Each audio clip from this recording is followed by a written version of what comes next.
Pour moi, le bon mindset dans ton domaine professionnel, c'est évidemment d'être curieux, attentif, puis d'évoluer avec les choses. C'est évidemment toujours plus intéressant, parfois plus confort aussi, stimulant aussi, parfois. Mais encore une fois, on parlait tout à l'heure, il y a aussi les traits de caractère qui font que voilà, tu vas être dans une maîtrise totale de ton métier, tu n'as pas envie d'aller voir un peu plus loin ou tu n'as pas forcément un besoin de curiosité. Alors peut-être qu'à un moment donné, la formation, tu y viendras, un moment peut-être plus critique ou peut-être dans un format moins désiré, mais tu devras peut-être à un moment donné te former. Alors aujourd'hui, entre professionnels de la formation, on parle de long life learning, tout simplement parce qu'on estime au fait qu'on est sur un terrain qui est tellement mouvant, on doit se former tout au long de sa vie.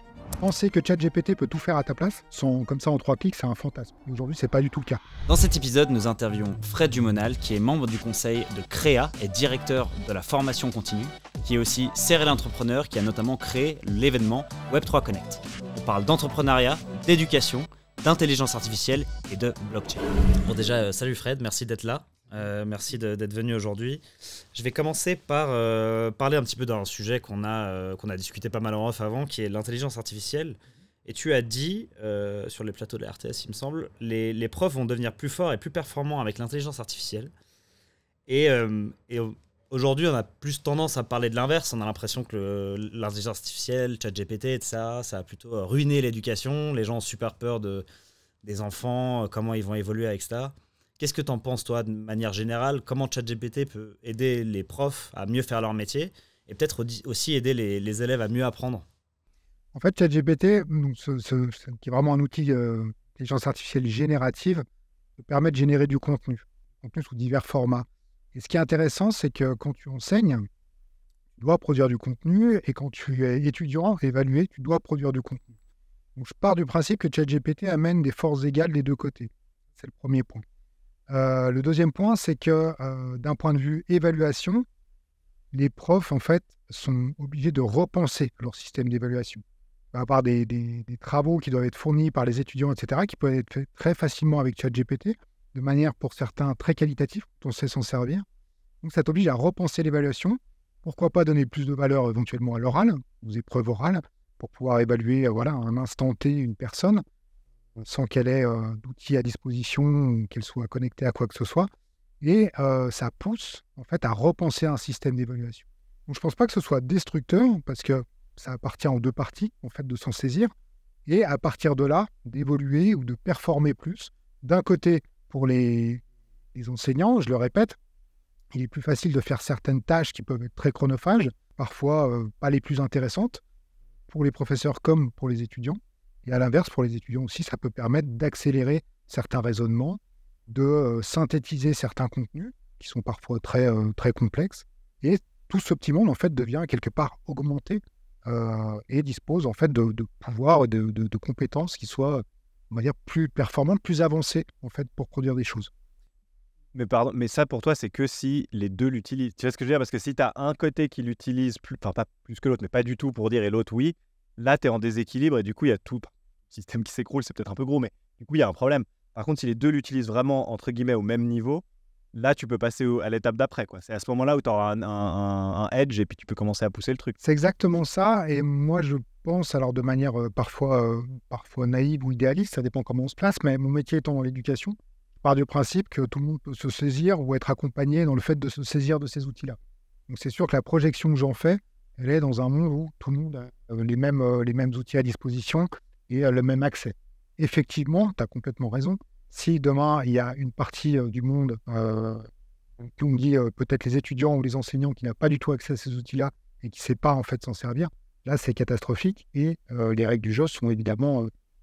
c'est un désavantage pour une partie et une entité. Ouais. Et qu'est-ce qu'on fait du coup Parce que nous, on a tous grandi dans un système où ça n'existait pas. On a fait des dissertes, on a fait des mémoires, on a fait des travaux qui nécessitaient énormément de réflexion, parfois aussi une qualité d'écriture. Est-ce que ça disparaît complètement? Tu parlais de changer le processus d'évaluation, je suis d'accord avec toi, mais ça me paraît un assez gros challenge en fait. Il faut vraiment repenser, dans certains cas, quasiment tout le système. Alors, c'est un challenge qui s'inscrit en fait dans une suite qui est déjà l'apparition de l'Internet, l'apparition de certains outils, qui aujourd'hui est toujours pas assimilé ou appréhendé par certains dispositifs. Il y a plein de gens qui enseignent ou qui n'ont pas pu se mettre à jour sur certains outils, qui n'ont pas accès à certains outils. dans leur entièreté. Donc, pour moi, c'est une suite, pas une rupture. Et l'autre point, c'est que en fait, on pense à tort que ChatGPT est intelligent et peut tout faire à la place. C'est pas vrai. C'est pas vrai. Il faut itérer avec ChatGPT. On peut lui demander des choses, il va produire des choses, on peut le challenger, on peut lui demander de progresser sur certains trucs, d'ajouter d'autres choses, etc., pour arriver à un résultat final intéressant. Aujourd'hui, il m'arrive, avec certains apprenants et certaines apprenantes, de voir quand ils se sont servis de ChatGPT. Parce qu'ils sont capables de lui demander quelque chose, de prendre le premier contenu qui est produit et de le mettre comme un résultat. Mais on a un contenu qui est vide. ChatGPT, si on ne lui donne pas la substance ou si on ne le challenge pas, il a cette capacité absolue de faire des phrases vides de sens. Vides de sens. C'est très bien fait, c'est très bien tourné, mais c'est vide et ça ne sert à rien. Ça, plus l'absence de faute d'orthographe et une grammaire parfaite, ça peut éveiller des soupçons. On peut dire à un moment donné, alors tout dépend évidemment du niveau des apprenants, hein, si c'est des professionnels adultes ou si c'est des jeunes au secondaire ou au post-obligatoire, etc. Là, tu me dis, oui, il y a un truc bizarre. Il n'y a pas une faute d'orthographe, il n'y a pas un problème de grammaire et il y a des phrases très très bien tournées mais vides de sens. Donc là, tu sais finalement. Et encore une fois, penser que ChatGPT peut tout faire à ta place, comme ça en 3 clics, c'est un fantasme. Et aujourd'hui, ce n'est pas du tout le cas. Peut-être que ça le deviendra. On a eu GPT 3.5, je crois. Là, on est à GPT 4. Là, il peut aller, on va dire, visiter le web pour produire aussi des contenus actualisés, synthétisés, etc. Ça commence à être intéressant. Mais il ne répond pas toujours de la bonne manière à ce qu'on lui demande, quoi. Parce qu'il y a une petite histoire que je trouve assez intéressante en Suède. Ils ont fait une expérience où ils ont, je crois que c'était avec les gamins, ils ont arrêté en fait de leur faire des exercices à l'écrit, ils ont arrêté de faire des dictées, ils faisaient tout taper à l'ordinateur et aussi en utilisant les nouvelles technologies, etc. Sauf qu'ils se sont rendus compte que ça a créé une génération de cons parce que littéralement, ils ne savaient pas utiliser leurs mains. Ils n'arrivaient pas à réfléchir eux-mêmes, ils n'arrivaient pas à connecter les choses entre eux. Donc ce rapport un peu à la réalité avait un peu disparu. Ils sont vraiment revenus en arrière à ce niveau-là. Et je pense que c'est important de garder un petit peu cet équilibre aussi. Et comme tu dis, de savoir utiliser les outils comme il faut. Mais je vais dire un truc assez naïf, mais pour moi, c'est un peu, ChatGPT, c'est un peu la calculette, quoi. Tu vois, quand la calculette est arrivée, on va se dire, mais les gens, ils vont devenir cons, ils vont plus savoir calculer. Alors, on a peut-être perdu en calcul mental. Je ne vais pas les donner, mais c'est possible. Mais sur le principe, tu es OK, j'ai compris comment tu fais une addition. Et ensuite, est-ce que j'ai besoin de les faire tout le temps de tête? Peut-être pas. Tu vois, as la technologie qui vient t'aider. J'ai l'impression que c'est la même chose. C'est OK, j'ai compris le principe de ce qu'il faut demander à la machine. J'ai compris comment ça marche. J'ai compris comment faire une dissertation, conclusion, intro, machin. Tu as ta structure. Et après, tu as de l'aide. Et après, comme tu dis, Fred, c'est concrètement, tu vas lui donner de l'info. Et cette info, tu dois y réfléchir. Toi, tu dois passer des heures à réfléchir. Le produit final sera juste en fait beaucoup plus qualitatif que ce que tu aurais pu faire toi. Et ça t'a aussi challengé toi en disant « Ah mais attends, là, il faut que je lui donne cette info, comment je la trouve? Il faut que je réfléchisse, il faut que j'aille sur Internet la trouver parce que l'info, tu vois, maintenant c'est sur Internet, etc., etc. » En fait, ça te pousse juste à faire un meilleur travail, un peu comme la calculette, ça t'aide à aller plus vite d'une certaine manière. Alors je sais pas comment ils ont fait le truc en Suède, mais c'est vachement intéressant, mais ça dépend juste, voilà, comment tu l'intègres en fait dans ton processus scolaire, mais de formation. C'est comment tu l'intègres. Est-ce que c'est, il vous suffit de taper là-dedans puis vous avez votre réponse, ou au contraire, non, c'est un outil qui va te permettre de faire beaucoup mieux, etc., etc. C'est ça, c'est vraiment la question de l'outil qui te permet en fait de produire peut-être plus vite ou différemment ou t'affranchir de certaines tâches qui peuvent être un peu lourdes. Mais s'il n'y a pas derrière un esprit critique, on en parlait tout à l'heure, s'il n'y a pas connaissance, une vision, un raisonnement, etc., c'est hyper compliqué de sortir quelque chose de vraiment efficace de ChatGPT. Prends l'exemple avec Midjourney. Midjourney est un outil d'intelligence générative qui permet de créer des images. Donc, tu fais une requête texte et il te produit une image.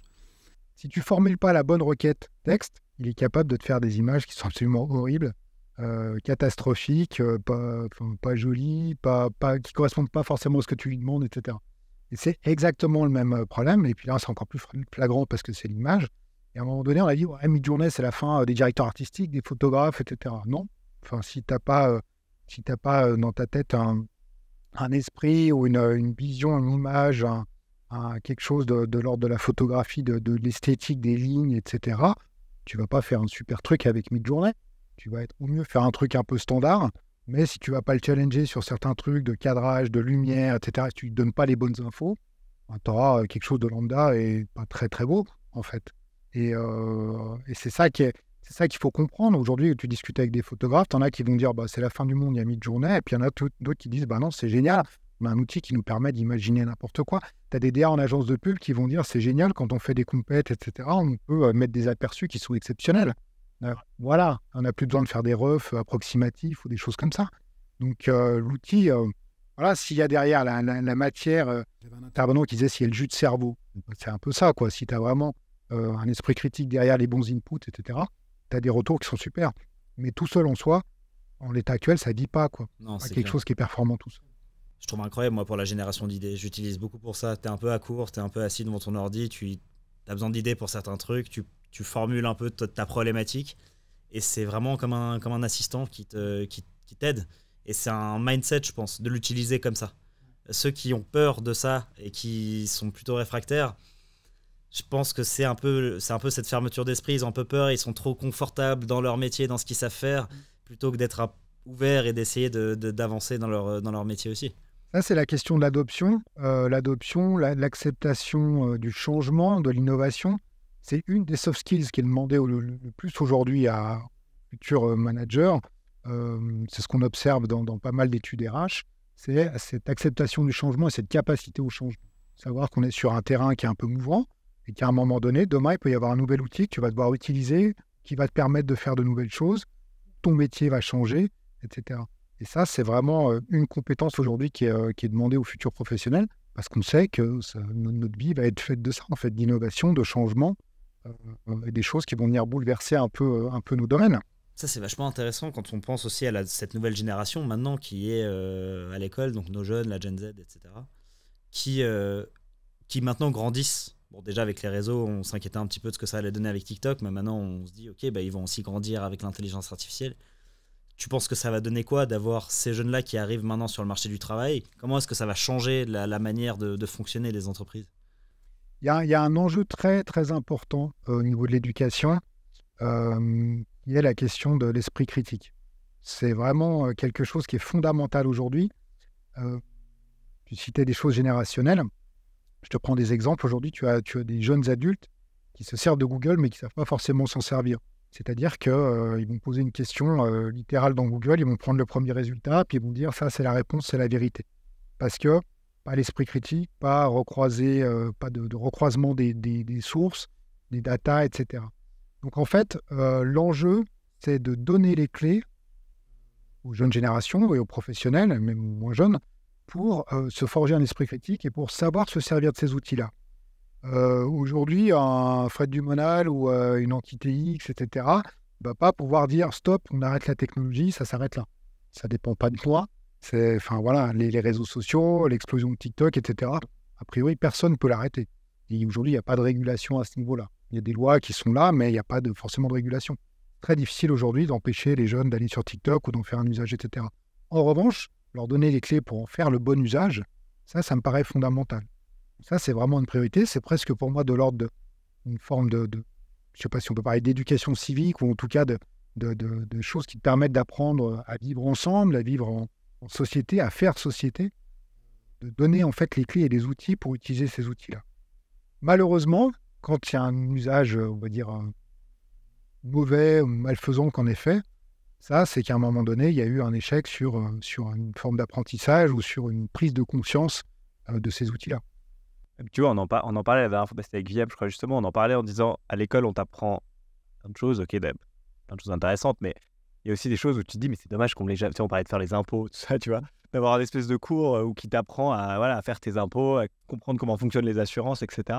Et ça, c'est un truc, je sais pas, je me dis, si un jour je lance une école, je mettrais aussi ça, tu vois, où tu te dis, avoir un espèce de, tu parlais de sens civique, mais je sais pas, sens technologique, j'en sais rien, où tu es là, ok, ces technologies, elles existent, il faut faire attention à ça, il y a ça. Ouais, comme tu dis, d'avoir en fait une vision en disant, ok, ça existe, ça va sûrement pas partir demain. Quelles sont les implications dans ma vie, à quoi je dois faire attention, et comment bien les utiliser, etc. Et ça devrait faire partie d'un espèce d'une formation de base à l'école, quoi. Tu as aujourd'hui, tu sais par exemple que le droit à l'oubli, aujourd'hui, ça ne marche pas vraiment. C'est-à-dire que tout ce qui est posté sur Internet, potentiellement, sera toujours là dans X années. C'est très compliqué aujourd'hui sur un bien numérique, un objet numérique, de pouvoir limiter sa diffusion, notamment dans le temps. prends un exemple, la différence entre un bien numérique et un bien matériel. Aujourd'hui, on a une pizza, on veut se la partager, on découpe des morceaux et puis on partage la pizza. On a chacun un morceau de la pizza. Demain, on veut se partager un bien numérique, une photo par exemple. On s'envoie une photo, puis on a chacun une copie de la photo. Puis cette copie peut être à la fois copiée, démultipliée, posée à droite, à gauche, sur des pages, sur des serveurs, etc. Et là, à partir de ce moment-là, ça veut dire que tout ce que tu mets sur Internet sera là dans 10, 15, 20 ans, 30 ans, peut-être détourné, peut-être réutilisé. Voilà, on ne sait pas. Et en fait, aujourd'hui, on s'aperçoit qu'à force de poster des photos de soi sur Internet ou des autres sur Internet, on crée des identités numériques. Et à un moment donné, on pourra retracer la vie de chacun ou le parcours de chacun via le numérique. Et ça, même les adultes aujourd'hui n'en ont pas tous conscience. Il y a des gens qui mettent des photos de leurs enfants, de leur famille, etc. sur Internet. Les enfants n'ont a priori rien demandé à qui que ce soit, mais ces enfants-là, quand ils seront adultes, ils auront déjà une identité numérique qui sera en place. Parce qu'il y aura toute une série de photos d'eux plus jeunes. Là, tu te dis, voilà, est-ce que c'est bien, est-ce que c'est pas bien ? Pas trop la réponse aujourd'hui. Mais en tout cas, il y a des choses qui font que l'usage des plateformes, l'usage des réseaux sociaux peut amener à terme à des problèmes. C'est absolument horrible d'ailleurs, parce que moi j'avais lu un truc comme quoi les plateformes de pédophilie, la plupart des photos qui sont disponibles sur ces plateformes proviennent de photos que leurs propres parents ont mis sur les réseaux sociaux. Donc en fait, c'est des gens qui mettent des photos de leurs enfants sur les réseaux parce qu'ils veulent partager ces photos-là. Ces photos-là sont prises et sont détournées et sont mises sur des sites de pédophilie, ce qui est affreux. Mais en fait, les gens parlé de ça aujourd'hui. Moi non plus, mais je trouve que c'est important d'en parler parce que je pense qu'il faut que les gens s'en rendent compte. Ouais. Il y a trop de gens qui postent des photos de leurs enfants parce qu'ils ont envie de montrer leurs enfants au monde. Fine, mais rendez-vous compte qu'il y a un risque derrière. Ouais. Et que potentiellement, ces photos-là vont être détournées. Alors, évidemment, il ne faut pas s'arrêter de vivre, hein, je ne dis pas ça, mais ça existe. Et il y avait toute une étude qui avait été faite là-dessus qui est absolument horrible. Mais bon, j'ai pas trop envie de rentrer dans ce sujet-là. Ce que je voulais te demander, c'était qu'est-ce que toi, t'as poussé dans l'éducation qu'est-ce que t'aimes là-dedans ? Qu'est-ce qui fait que... Parce que t'as l'air assez passionné de ça. Qu'est-ce qui te motive ? Qu'est-ce qui te drive dans ce domaine ?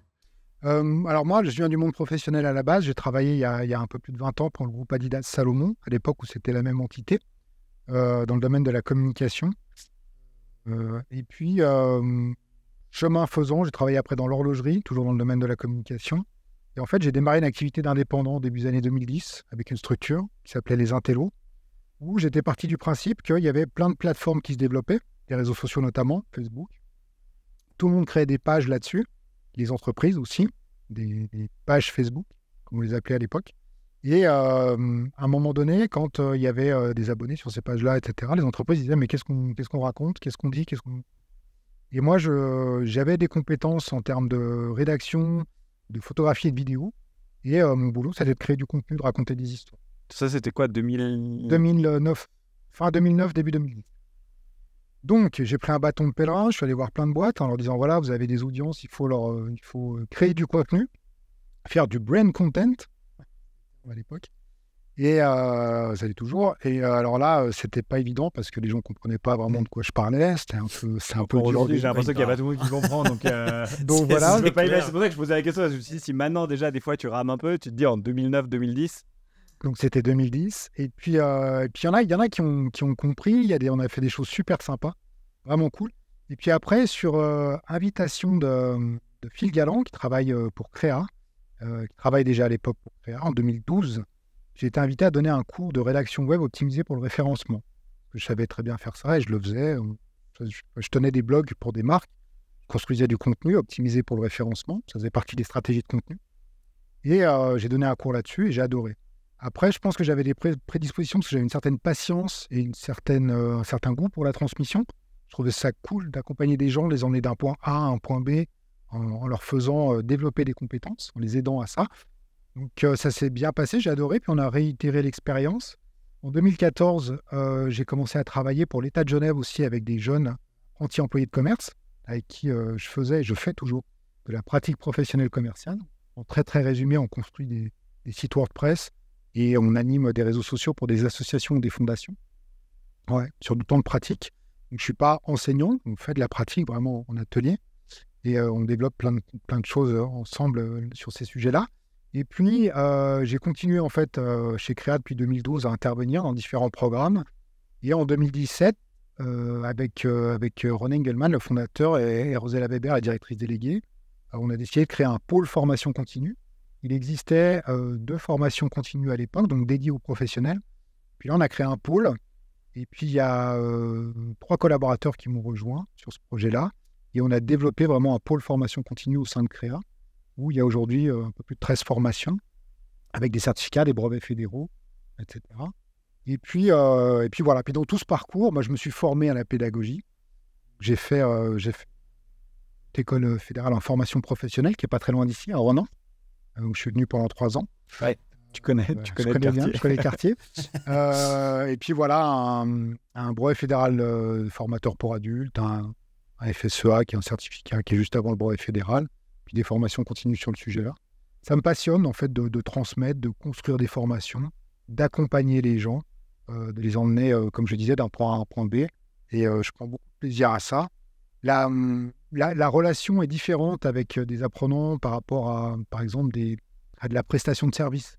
Pour l'avoir fait aussi, accompagner des boîtes dans le développement de contenu, la relation est différente. Il y a quelque chose de très différent dans l'enseignement et la formation. Quelque chose les gens viennent chercher quelque chose, tu leur donnes quelque chose. Il y a quelque chose vraiment d'enrichissant, quoi.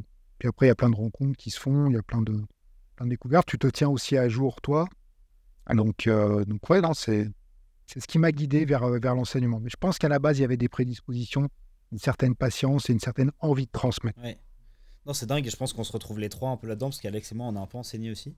Et je trouve intéressant et je suis retombé l'autre jour sur le bureau de mon père. Il y a une situation que je trouve incroyable qui est dans 100 ans, tes enfants et tes petits-enfants, ils se rappelleront pas de l'argent que tu as sur ton compte en banque, ils se rappelleront pas des soirées que tu as passées, ils se rappelleront pas de ce que tu as mangé, etc. Par contre, ils se rappelleront de ce que tu leur as transmis.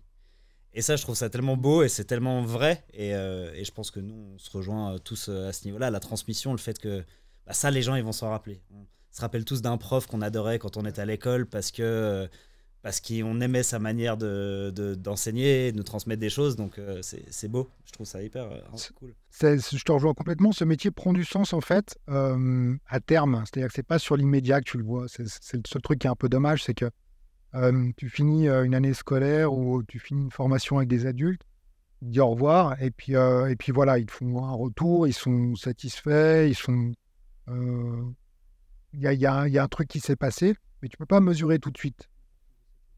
En revanche, quand tu as des apprentis qui reviennent te voir 3 ans après, qui disent bah voilà, grâce à ça, j'ai pu faire ça, maintenant je suis là, etc.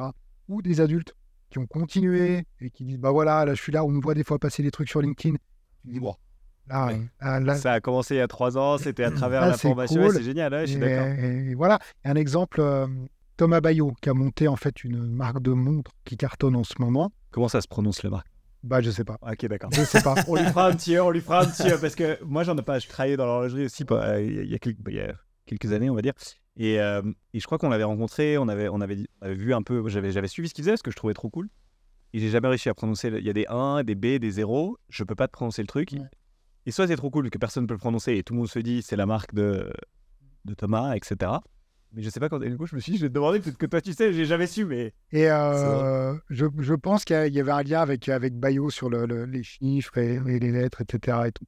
Mais je suis avec intérêt ce qu'il fait. Il y a pas longtemps, il a donné une interview à l'Illustré où il dit j'ai pris conscience de l'importance du digital, des canaux de distribution, etc. en 2017 sur les bancs de Créa. Et Thomas, en fait, je l'ai eu en cours en 2017 pour un cycle certifié en stratégie digitale. Et il le dit volontiers, c'est dans le cadre d'une formation qu'il a découvert des choses, ça lui a ouvert l'esprit. Et il a démarré cette marque de montres. Et il s'est appuyé sur ce qu'amenait de nouveau le digital, d'un point de vue distribution, d'un point de vue visibilité, etc. Et là, quand quelqu'un dit, bah voilà, moi, c'est en 2017 que l'idée est née, j'ai trouvé ça super, machin, etc., tu dis, bah là, ça sert à quelque chose. Et c'est ça qui est cool. Et je trouve hyper beau aussi que cette personne, aujourd'hui, puisse vivre de sa passion qui est l'horlogerie et de créer sa marque, mais que grâce au digital, il puisse justement vraiment vivre de cette passion-là. Parce qu'il y a trop de gens qui n'ont pas ces clés-là, ces outils-là, qui aimeraient faire leur truc, Mais derrière, ils savent tellement pas comment se diffuser, comment se vendre, comment faire en sorte que la marque soit connue, qu'ils se retrouvent un peu bloqués, quoi. Ouais. Et Créa offre ce genre de formation, ce qui est assez beau. Nous, la démarche, c'est de proposer des formations qui correspondent à des attentes du monde professionnel, soit en tant qu'employé, soit en tant qu'entrepreneur. Et ça arrive que voilà, des gens entreprennent avec de nouveaux outils et ils viennent chercher ces compétences-là. On est assez agnostique sur la question de la technologie. On n'a pas forcément d'avis sur tel ou tel outil. Nous, notre rôle, c'est vraiment d'apporter les clés pour s'en servir du mieux possible. Il y avait un truc que je voulais te demander qui était comment toi, même si est-ce que tu as des exemples, je trouve toujours cool d'avoir des boîtes, de voir un peu ce qui se passe en termes d'innovation, entre guillemets, dans l'éducation. Pas forcément innovation technologique, ChatGPT et autres, plus dans le type de formation qu'on offre. Exemple, je suis tombé sur une boîte qui s'appelle Iconoclast, je sais pas si tu connais, c'est à Paris, je crois, qui offre c'est ultra niche, c'est en gros, vous voulez travailler dans la vente, et on vous fait une formation, la vente B2B, ultra spécifique, et vous payez que si vous avez votre CDI. Et tu vois, ce genre de truc, je trouve que de nouveau, c'est un mix entre start-up et éducation, qui est là depuis un moment, hein, mais il y a plein de choses qui arrivent. Comment vous, déjà avec Créa, puis toi personnellement, comment vous voyez ce truc arriver? Est-ce que vous essayez de vous en inspirer? Est-ce que vous voyez des trucs passer qui sont, que vous êtes là, ah ouais, ça c'est vraiment génial, faudrait qu'on aide, ou vous êtes complètement sur une autre, sur une autre lignée aujourd'hui? Alors nous, on a une démarche qui est de dire, avec les gens avec qui je travaille, donc notamment Henri, Sylvia, Delphine, en fait, la démarche est d'accompagner les gens. Donc on les accompagne et c'est vraiment sincère quand on dit, c'est-à-dire qu'on est toujours là pour répondre à des questions d'ordre professionnel, pour mettre en contact, en relation, pour trouver des réponses parfois à certains problèmes. En fait, on n'est pas quelque part des magiciens, c'est-à-dire qu'on ne peut pas garantir des choses à l'issue d'une formation, mais on mettra en tout cas tout ce qu'on peut en œuvre pour accompagner. C'est vraiment une promesse sincère parce qu'en fait, on aime ce métier et comme je disais tout à l'heure, la notion d'accompagnement. Après, il y a plusieurs choses dans ce que tu dis et ce qui est intéressant, c'est qu'il y a déjà l'objectif de la personne quand elle se forme. Donc l'objectif quand elle se forme, qu'est-ce que je viens chercher dans une formation? Est-ce que je viens chercher le nom d'un diplôme ou d'une école prestigieuse, une marque qui va me permettre d'avoir un CV peut-être plus attractif? Est-ce que je viens chercher vraiment une compétence pointue? Parce que cet établissement propose un truc que personne d'autre propose et il faut absolument que j'ai accès à ça. Est-ce que tu viens chercher une formation parce que tu es obligé d'en suivre une, on te l'impose et du coup tu prends le format le plus arrangeant pour toi en termes d'horaire, en termes de lieu, etc. Ça, c'est la question d'objectif. Nous, en réponse à ça, on a des objectifs dans les formations qu'on propose. On a des formations courtes pour des professionnels qui ont besoin de se former vite, de manière très pragmatique, sur des sujets. On a des formations plus longues, des brevets fédéraux qui correspondent à des exigences fédérales, donc qui sont d'autres formats plus longs. Et puis, au milieu de tout ça, tu as les raisons pour lesquelles les gens se forment. Et là, c'est vraiment très, très intéressant de creuser cet aspect-là, parce que l'être humain est ainsi fait qu'il va réagir différemment parfois face au danger, face à l'absence de danger. Il y a tout un tas de raisons qui font que tu vas te former. Est-ce que tu te formes parce que tout à coup, tu as pris conscience que tu étais en difficulté sur certaines compétences et qu'il faut que tu ailles chercher des compétences pour rester compétitif et pas perdre ton emploi? Est-ce que tu te formes parce que tu as perdu ton emploi et que tu vas en retrouver un? Est-ce que tu te formes parce que tu es curieux? Ça peut paraître bête comme ça, mais il y a plein de gens qui se forment par curiosité. Je fais partie de ces catégories-là. Nous, j'adore ça. Bah ouais, nous on est aussi, on est très très curieux, on essaye vraiment de dipper dans plein de sujets et c'est vraiment ce qui nous anime. Et il y a des gens, moi il n'y a pas longtemps, il y a des gens qui m'ont dit moi je suis là dans cette formation parce que j'aime bien les formations et je suis curieux. Donc c'est génial. C'est trop bien. C'est génial, c'est les meilleures personnes. Moi, ouais, je trouve c'est juste quelqu'un qui vient parce que je sais pas. C'est ça, c'est une démarche qui avait de la lumière, je suis rentré, je trouve intéressant. Exactement. Je trouve trop cool d'avoir ça. J'aime bien rencontrer des gens, j'aime bien interagir, j'aime bien apprendre de nouvelles choses. Donc voilà, on a même eu parfois des gens qui étaient retraités. C'est génial ça. Ouais. Ils disaient voilà, mes petits-enfants sont sur le digital, ils sont connectés à ça, je comprends rien. J'ai envie de comprendre, c'est smart. Hein. Donc voilà. Et puis voilà, tu as différents profils et différentes motivations. Et c'est toujours intéressant de voir ces motivations-là. Et une fois que tu as mis les objectifs, les motivations en perspective, tu peux avoir un résultat post-formation. Et je trouve ça audacieux de s'engager sur le fait d'obtenir un CDI ou d'aller à tel endroit après ta formation. Parce qu'en fait, ce qu'on s'aperçoit avec les années, c'est que ça repose beaucoup sur la personne en elle-même. C'est vraiment sur elle. On a des gens qui ont, et je mens pas, qui ont déplacé des montagnes après des formations. C'est-à-dire qu'on a des gens que tu pouvais imaginer un peu sur une phase descendante de carrière parce qu'un certain âge, déconnexion, etc. Et il y a des gens, ils te prennent le truc à rebours. Ils vont vraiment chercher l'excellence sur les nouveaux outils, sur le mindset digital, etc. Et tout à coup, tu as la carrière qui reprend et ils finissent. Il y en a une, il n'y a pas longtemps, qui nous a écrit, voilà, je vais prendre ma retraite, je suis arrivé à tel endroit, merci à vous. C'était génial, c'était une super expérience. Et là, tu dis waouh. Mais ça repose sur une motivation des personnes. Tu peux pas forcer quelqu'un à faire, vivre sa vie la manière Complètement. dont tu lui imposes. Hein. Toi, tu lui donnes les outils, après il en fait ce qu'il en veut quelque part. Complètement. Et c'est pour ça que ça rejoint un peu les raisons pour lesquelles tu te formes. C'est-à-dire qu'on peut plus ou moins déterminer en amont d'une formation, quand on connaît les raisons de la personne, de la démarche, on peut déterminer peut-être si après elle va aller très très loin dans telle direction, ou si elle va s'arrêter là, ou si elle va juste prendre ce qu'il y a à prendre, en faire son quotidien. Et encore une fois, il n'y a pas de problème avec ça. Chacun organise sa vie comme il veut. Et simplement, ce que tu vas devenir repose aussi beaucoup sur toi. Tu peux aller faire la meilleure formation du monde. Si à la fin de la formation, tu dis, bah voilà, j'ai mon contenu, mon machin, etc., c'était super, merci, je retourne faire mon quotidien. Voilà, donc ça repose beaucoup sur les gens. Et à quel point tu penses en tant que professionnel que c'est important de continuer à se former? Est-ce qu'il y a, je sais pas, des indications sur faudrait se former au minimum tant de fois par année? Ce serait intéressant d'essayer de temps en temps d'explorer des matières qui sont complètement en dehors de ce qu'on fait pour aussi comprendre d'autres aspects de son entreprise. Est-ce qu'il y a des codes, des règles un peu à ce niveau-là, ou est-ce que c'est vraiment propre à chacun, un peu comme tu le dis? Alors aujourd'hui, entre professionnels de la formation, on parle de long life learning, tout simplement parce qu'on estime en fait qu'on est sur un terrain qui est tellement mouvant qu'on doit se former tout au long de sa vie. Si on prend des faits très concrets, moi je pense à mes parents. Mon père a changé une fois de boîte dans sa vie, et il a fait le même métier toute sa vie. Et ma mère a commencé son métier à 24 ans de mémoire, et elle a fait le même jusqu'à la fin. Alors elle a changé de service, etc. et tout, mais elle est dans le même domaine pour le même employeur. Donc voilà. Moi, on parlait de mon parcours tout à l'heure, j'ai l'impression d'avoir eu déjà plusieurs vies. Et encore, je suis déjà d'un certain âge, et je pense que les générations d'après, c'est encore plus vrai. C'est-à-dire que tu vas être amené à faire différents métiers. Il y a certains métiers qui disparaissent, d'autres qui sont moins attractifs, etc. Des crises sanitaires comme le Covid, par exemple, ont mis en exergue certaines choses. Les gens sont partis à la recherche de sens. Certains sont partis très loin, d'autres sont revenus, etc. Mais tu as des changements de carrière, des changements qui font qu'on fait plusieurs métiers. Et on peut se former à plusieurs stades de la vie. Ça, j'en suis clairement convaincu. Aujourd'hui, pour moi, le bon mindset dans ton domaine professionnel, c'est évidemment d'être curieux, attentif, puis d'évoluer avec les choses. C'est évidemment toujours plus intéressant, parfois plus confort aussi, stimulant aussi, parfois. Mais encore une fois, on parlait tout à l'heure, il y a aussi les traits de caractère qui font que voilà, tu vas être dans une maîtrise totale de ton métier, tu n'as pas envie d'aller voir un peu plus loin, ou tu n'as pas forcément un besoin de curiosité.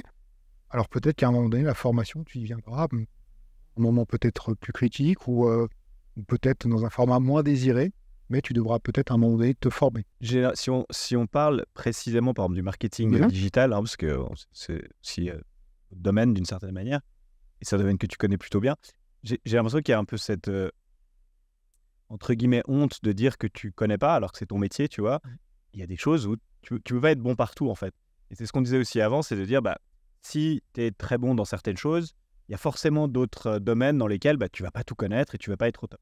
Et c'est normal d'un côté. Alors, soit tu continues à te former pour rester à un niveau correct, mais c'est pas soit tu dois le faire, en fait.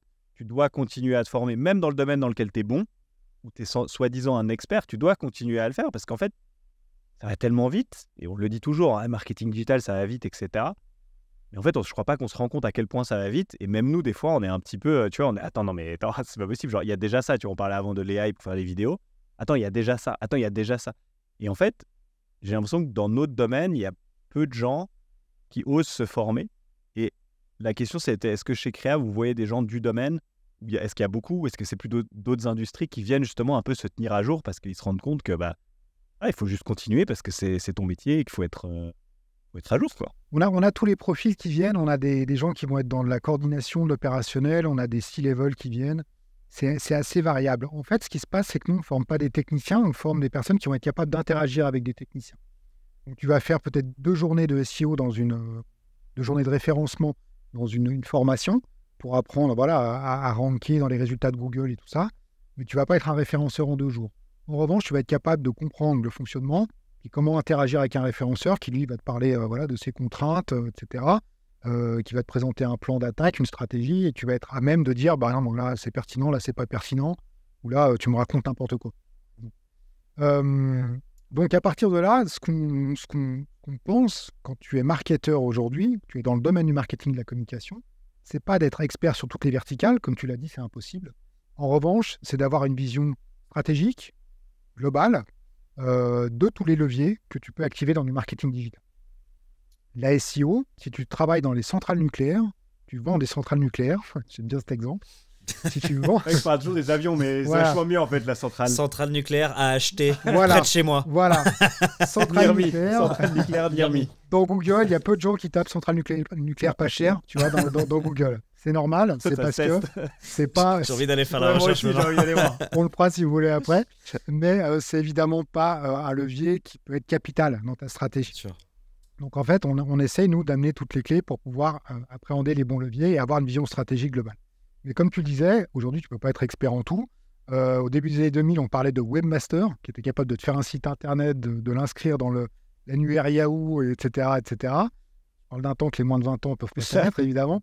Mais le truc, c'est qu'aujourd'hui, tu peux pas... Tu as quelqu'un qui va être sur la CRM, tu as quelqu'un qui va être sur la SEO, tu as quelqu'un qui va être sur la gestion de projet de tout ce petit monde-là. Voilà, tu as quelqu'un qui va être sur le e-commerce. Et nous, en fait, on amène à certaines formations pour pouvoir avoir un aperçu global. Ça n'empêche pas qu'on mette les mains dans les outils. Aujourd'hui, les outils sont faits pour qu'on y ait accès. Les interfaces sont pensées, etc., pour que le lambda puisse aller dans ces outils-là et devenir un technicien s'il le souhaite. Business model de Google, aujourd'hui, les plateformes sont accessibles. Et on te donne toutes les clés et tous les outils pour pouvoir apprendre à faire de la SEO et du coup apprendre à te servir de Google et en faire un levier important. Donc c'est le business model. C'est facile en surface, mais c'est très dur. Enfin, tout le monde peut mettre en place une campagne Google Ads, mais finalement, il y a assez peu de gens qui arrivent à faire une campagne Google Ads efficace qui fonctionne vraiment. Je suis d'accord avec toi. Après, il va y avoir des niveaux d'expérience, de pratique, etc., qui vont être variables. Il y a un apprentissage, il y a une expérience à acquérir, il y a des essais à faire, il y a du test, etc. Mais dans les apprentissages, une journée, par exemple, sur Google Ads, qu'on va faire avec des gens qu'on forme, ils vont mettre les mains dans l'outil à un moment donné, parce qu'il faut appréhender cet outil-là, comprendre comment ça marche, comprendre le business model, etc. Donc ça, c'est important. Et tu ne peux pas apprendre sans mettre la main dans l'outil, parce que 90% de Google Ads, c'est l'outil en soi. Ouais, c'est tu fais juste de la théorie. Tu vas trouver tes listes de mots-clés, machin, avoir tes stats, etc. Ça justement, comment vous gérez l'équilibre entre pratique et théorie? Parce que moi, ça a toujours été un challenge, je trouve, dans les cours que je donnais. C'était de réussir à trouver l'équilibre entre les deux, et je trouvais qu'on n'avait jamais assez de temps pour la pratique. Ouais. C'est trop court, c'est trop limité en fait. Alors là on rentre après dans des questions un peu des questions de pédagogie, mais on essaie de garder un ratio de 50% de pratique, 50% de théorie. Okay. C'est ce que je demande et ce que j'impose très gentiment à tous les gens avec qui je travaille. Mais on passe par des systèmes différents. On va parfois communiquer de la théorie en amont, à consommer, en dehors du cours, pour arriver et mettre tout de suite en pratique des exercices. On va parfois donner des éléments théoriques à côté. On va parfois demander, c'est un peu plus rare, mais ça existe sur des formats type classe inversée, on va demander aux gens de construire la théorie par groupe, et tu les accompagnes de cette construction de la théorie. En gros, on part du principe que beaucoup de contenu est sur Internet, voire quasiment 100% du contenu ou de la théorie qu'on va communiquer sur Internet. Donc pour pas la donner de manière magistrale et que les gens en face soient dans une posture qui est complètement inactive et passive, on va les amener à construire cette théorie ensemble. Encore une fois, c'est des cas qu'on ne fait pas dans toutes les formations, parce que c'est des formats pédagogiques assez, pas innovants, parce que ce n'est pas nouveau, mais assez originaux, la pédagogie inversée, la classe inversée, plus exactement. Mais c'est beaucoup plus intéressant pour des apprenants d'aller chercher la théorie eux-mêmes, de la construire, de l'organiser, en termes pour retenir les choses. J'imagine que tu la retiens en fait. C'est sûr, c'est tellement. Tu l'as fait une fois, c'est bon, tu l'as compris, j'ai l'impression. Moi, j'adore ces idées. Et c'est là. C'est vachement, je n'avais jamais entendu. Comment tu as dit Une classe inversée. C'est une classe inversée, ouais. Classe inversée. C'est assez ouf. Alors après, il y a plusieurs variantes. Soit tu demandes aux gens de le faire en amont de la classe, puis après, tu mets en commun dans la classe, ou tu le fais pendant la classe. Enfin, ça varie. Mais ce sont des techniques pédagogiques.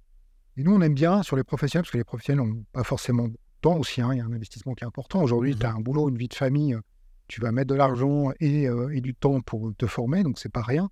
Mais on essaie de communiquer de la théorie en amont, que les gens puissent la consommer, l'appréhender un peu en amont, et puis pouvoir ensuite passer à de la pratique assez rapidement en classe.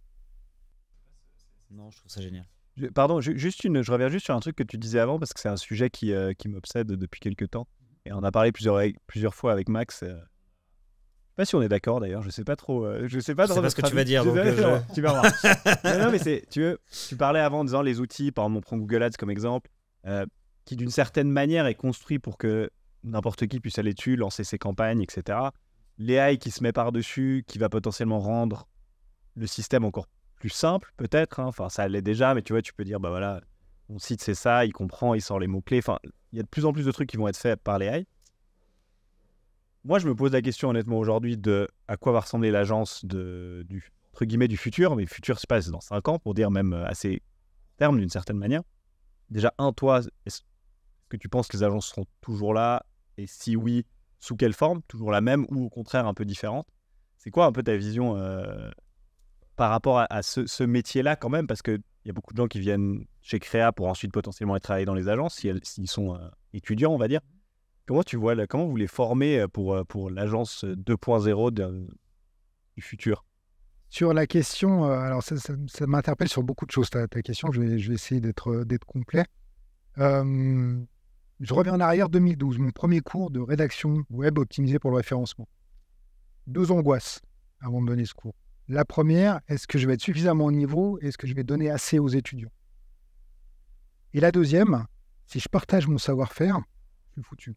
Je crée ma concurrence. Voilà, parce qu'il y a forcément des gens qui vont se dire c'est trop cool la rédaction web, ça a l'air trop facile en plus, donc je vais le faire. Et puis à l'issue de ce cours, il y a 2 choses que j'ai apprises. La première, c'est que systématiquement, ton premier cours, tu vas te donner beaucoup trop. Et les gens qui sont en face de toi sont venus pour apprendre, ils sont à tel niveau et ils ne sont pas à ton niveau, parce que toi, c'est ton métier, tu es là-dedans toute la journée. Et du coup, voilà, tu es à un bon niveau. Et il y a peu de chances que quelqu'un soit au-dessus de toi en termes de niveau. Et je dis ça vraiment en toute humilité, c'est juste vraiment une question de positionnement. Et le deuxième point, c'est que les gens trouvent ça génial, ils ont appris des trucs et tout, mais là, dans le cas présent, en tout cas, en 2012, il n'y avait personne qui avait envie de faire ça. C'est, voilà. Et même, il y a des gens qui sont revenus me voir après en me disant « C'est cool, la rédaction web, c'était vraiment bien, c'était intéressant. Tu ne veux pas le faire pour moi parce que j'ai des besoins dans ma boîte. » Donc, il y a des outils qui sont là, il y a des méthodes, il y a des choses qui paraissent parfois de plus en plus faciles ou de plus en plus rapides. Mais il y a toujours plein de gens qui ne veulent pas le faire, en fait, que ça n'intéresse pas. Et ça, c'est un premier point. Et je pense que l'expertise agence, de toute façon, baigner toute la journée, parce que ce n'est pas seulement des outils, c'est avoir une vision, une compréhension, c'est avoir expérimenté des choses, c'est s'être trompé par moment, etc. Toute cette expertise-là, toute cette valeur-là, les gens qui demain se plug à ChatGPT, ils l'ont pas. Donc, c'est vraiment un point de différenciation. Et à partir de là, je pense que les agences sont toujours là, seront toujours là, les experts seront toujours là, les expertes aussi. Et l'enjeu, c'est simplement qu'on ira chercher l'expertise à un endroit. Elle sera peut-être plus rapide, elle sera peut-être plus performante, mais elle sera toujours là. On ira la chercher à tel endroit. Sur la question des jeunes qui sont formés aujourd'hui chez Créa, c'est intéressant parce qu'on les forme beaucoup aussi sur des soft skills et sur une capacité à travailler ensemble, sur une capacité à appréhender de nouvelles choses, parce que on n'est pas à l'abri que les outils qu'ils apprennent aujourd'hui soient peut-être très différents demain. Donc, pour faire en fait quelqu'un, l'accompagner dans le développement de compétences et le rendre performant aussi à terme, l'enjeu est d'avoir quelqu'un qui soit aussi bien structuré dans sa façon de penser les choses, dans sa façon de faire, dans sa façon de collaborer. Pas seulement une question d'outils. Et voilà, et aujourd'hui, on a des gens qui sont des anciens étudiants qui sont à des places hyper importantes et qui ont des responsabilités, qui ont vraiment fait des débuts de carrière, qui en sont à la moitié avec des choses vraiment extrêmement intéressantes. Et le monde a changé depuis qu'ils ont fait leur diplôme. Mais ils avaient d'autres compétences qui leur ont permis d'avancer dans ce monde qui change. C'est pas seulement une question d'outils. Et on voit du coup que autant toi personnellement que chez Créa, vous êtes, toi tu as l'air quand même assez passionné par les nouvelles technologies, vous les enseignez à Créa et tu les intègres dans ton enseignement. J'ai toujours quand même trouvé que fallait faire de temps en temps un peu attention à pas oublier les fondations, c'est-à-dire ce qui constitue le marketing de base ou dans tout la vente de base, la psychologie humaine de base. Comment est-ce que vous équilibrez l'enseignement dans ces deux sujets? Parce que d'un côté, les fondations sont hyper importantes, de comprendre comment fonctionne l'humain, les tunnels de vente qui sont des trucs AIDA, machin, qui existent depuis des 50 ans, mais qui sont toujours applicables aujourd'hui. Et ChatGPT, par exemple. Et comment vous enseignez, comment toi tu penses qu'il faut utiliser l'équilibre entre ces deux choses qui, à mon sens, en tout cas, sont fondamentales des deux côtés? Alors, du point de vue de la formation continue, on s'assure toujours que les gens qui viennent sur les formations, en tout cas les formations vraiment orientées marketing digital, soient au fait des fondamentaux. De marketing, tu dis. Marketing, ouais. Genre, ils doivent connaître AIDA, capter. Voilà, c'est capter, qu'est-ce que c'est qu'un public cible, qu'est-ce que c'est qu'un message, etc. C'est important que les gens soient à l'aise avec ça, sinon ils vont passer à côté d'une partie de leur formation. Et sur les formations bachelor-master, qui ne sont pas de ma responsabilité, ce sont mes collègues qui travaillent sur ces programmes-là, mais il y a un passage par les fondamentaux dans toutes les filières pour poser les bases du marketing. Parce qu'encore une fois, comme on l'a dit, il y a des bases, il y a de la théorie, et puis après, tu viens ajouter des outils. Et ce qu'on aime souvent à dire, c'est que le marketing digital, en fait, c'est du marketing dans un monde digital. Le terme marketing digital, aujourd'hui, ne fait plus vraiment de sens, mais tu as les fondamentaux du marketing, qui sont toujours les mêmes, qui n'ont pas bougé, mais tu viens plugger des outils qui dépendent du digital. En fait. Donc, on aime aussi beaucoup, dans nos séances d'infos avec Sylvia, démystifier aussi ces choses-là et dire non, le marketing digital, pas un truc obscur avec des geeks qui ont des capuches et qui font du code dans une cave. Rien à voir avec ça. Ce sont des outils, des techniques qu'on vient plugger sur une théorie qui est déjà là. Il y a des gens, comme des agences, comme vous, qui le font très bien, dont c'est le métier, dont c'est l'expertise, et qui mettent en place des choses. Mais on n'est pas dans quelque chose d'obscur ou d'inaccessible. Non, clairement pas. Ça, c'est ce qu'on essaie de dire au quotidien. Je shift un petit peu la conversation pour parler de la Web 3, parce qu'on n'en a pas du tout parlé, et c'est un sujet qui est aussi hyper intéressant. J'avais préparé toute une transition, mais très bien. Voilà. Je rigole. J'ai transition est à l'eau. Transitionné, ratée. Raté. Moi, déjà, comment s'est passé, donc tu as créé Web3 Connect, comment s'est passée l'édition de septembre? Elle s'est super bien passée, elle était complète de nouveau, à la Fer, à Genève. C'était un super événement, beaucoup plus reposant, j'exagère, mais un petit peu plus reposant pour moi que la première édition, parce que la première édition, on avait fait le choix que je sois le maître de cérémonie, donc j'accueille, que j'anime les panels, etc. On ne l'a pas fait cette année, on a fait appel à Olivia Kinghorst, qui est une journaliste, ancienne journaliste de CNN, et puis d'autres panélistes, d'autres animateurs. Donc j'étais un peu plus en coulisses, j'avais un peu plus de temps pour aussi voir des gens que j'apprécie de voir à cette occasion. Et voilà, c'était un peu plus soft pour moi. Mais dans la préparation, c'est toujours aussi intense. Et voilà, mais c'est un super événement. Tu m'étonnes. Tu veux essayer quand même Non, c'est trop tard maintenant. Non, mais c'est un sujet, je sais même plus ce que c'était la transition, bref. Mais c'est un sujet qui est assez... moi, peut-être juste un pas en arrière, c'est avec Créa, tu as quand même beaucoup de boulot. Ouais. À côté, tu fais Web3 Connect.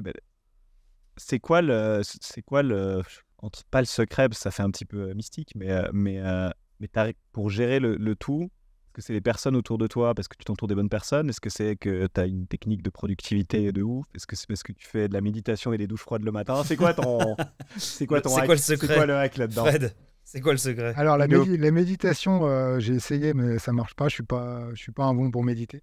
Non, j'ai trois chances, si je peux résumer ainsi.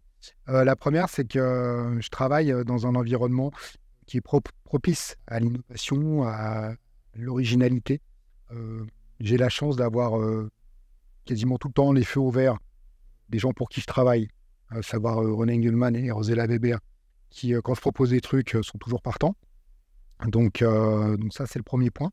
Le deuxième point, c'est que je travaille avec Sylvia, Henri et Delphine, qui sont des collaborateurs et collaboratrices qui sont hyper bien, hyper positifs, hyper orientés solutions, etc. Donc on avance rapidement et ça, c'est vraiment chouette. Et je pense de toute façon que c'est vraiment une grosse partie des secrets, c'est quand même de travailler avec des gens qui sont sur le même mindset que toi, qui vont être aussi performants, qui ont envie de faire les choses bien. Et ça, c'est vraiment top. Et puis après, dans mon entourage proche, dans mes amis, certains je côtoie depuis 25 ans, ce sont des gens avec qui j'ai travaillé par le passé. J'ai la chance d'avoir des gens qui sont des grands curieux, des grands créatifs aussi, et qui, je pense, sont assez inspirants et qui sont de bons conseils sur pas mal de choses. Après, il y a la question des rencontres. Je vais pas faire le truc à la comment il s'appelle, Edouard Baird. Je suis très fan, mais je ne pense pas qu'il y ait de bonne ou de mauvaise situation. T'étais bien lancé pour Pas toi. de bonne ou mauvaise technique, je pense que c'est avant tout une question de rencontre.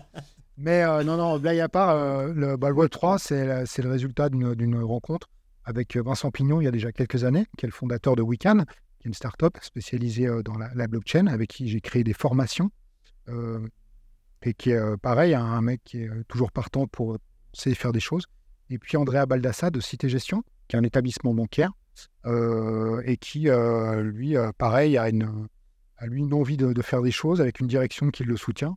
Et le Web3 Connect, c'est pas parti de grand-chose. En fait, on s'est dit à un moment donné, qu'est-ce qu'on peut faire pour que des gens viennent prendre de l'info, s'actualiser en fait sur le sujet du Web3. Principalement, c'est vrai, orienté quand même pas mal finance parce qu'on est à Genève, mais avec d'autres sujets aussi qui sont abordés. Et comment on fait? On organise une journée. Et puis là, on va chercher des partenaires. Et puis, pareil, Vincent et Andrea sont des gens extrêmement efficaces. Donc, ils vont chercher tout un tas de choses et ils amènent des choses importantes. Et on crée un événement qui fait sens, quoi. Et ça, c'est vraiment cool. Puis après, sans rentrer dans le cliché, c'est des rencontres, c'est des collaborations, etc. Et c'est enrichissant. En fait, ça nourrit ces choses-là. Ouais, parce qu'on se posait la question avant ce podcast, c'était de se dire, est-ce que les événements ont encore leur place dans le monde d'aujourd'hui? C'est un sujet ouvert complètement à discussion. Moi, je pense que oui, même si j'aime pas forcément trop y participer. Je sais pas, je suis un peu gêné quand il y a trop de monde. Mais il faut croire que toi, en tout cas, avec Web3 Connect, tu y crois vraiment. Oui, j'y crois beaucoup. Web3 Connect est une des premières raisons, parce que ça fait 2 années de suite qu'on fait l'événement complet, sold out. Donc c'est très ciblé, c'est un public très spécifique. Il est au rendez-vous. Et je pense que c'est la période post-Covid où on reprend petit à petit certaines habitudes. Et puis, on a un projet d'événement qui n'est encore pas officiel, mais qui va se dérouler en février à Genève, qui est un événement complètement nouveau, rien à voir avec le Web3 Connect, mais qui a un format complètement nouveau, innovant, hyper intéressant. Je vous le vends bien. Mais j'y crois beaucoup, mais je peux pas vous en dire plus tout de suite. Mais ça va arriver bientôt. Et c'est un nouveau format pour répondre à une demande post-Covid. Avec Créa, on était hyper pertinent sur les événements. On avait le Créa Digital Day jusqu'en janvier 2020, qui était la dernière édition. J'ai eu la chance de faire une intervention parce que je revenais du CES de Las Vegas. On rassemblait 1300 personnes dans le théâtre du Léman. Et aujourd'hui, on ne le fait plus. On a pensé différents formats. Ça ne fonctionne plus. Les gens ne sont plus dans le même mindset. Donc vous avez réessayé et pas réussi. On a réessayé relativement tôt après le Covid. Il se trouve qu'il n'y avait pas la demande qui était là. Est-ce que c'était encore trop proche du Covid, etc. Et on travaille sur des nouveaux projets. Ouais. Il y avait un parallèle que tu donnes dans plusieurs interviews que j'ai écoutées où tu parles justement, et je crois qu'on en a parlé au début, où tu parles du Minitel, ensuite d'Internet, où il y avait, et tu vois encore maintenant des interviews de Jeff Bezos où on lui dit mais vendre sur Internet. Vous pensez bien que ça va s'écrouler à un moment donné, mais même Facebook, qui n'est pas si vieux que ça d'une certaine manière, tu as les mêmes discussions, etc. Donc tu as un peu, on va dire, Minitel Internet pour faire simple, et puis après tu fais aussi un parallèle sur Internet, on va dire, et puis Web3, avec l'histoire de la bubble, où si tu les mets à côté de l'autre, c'est vachement similaire. La bubble, tout le monde a dit que ça allait pas, puis ça redescend, puis tout le monde dit, tu vois, je t'avais dit, c'est pourri. On est un peu dans ce creux aujourd'hui, j'ai l'impression, avec le Web3, et puis j'imagine que gentiment ça va remonter.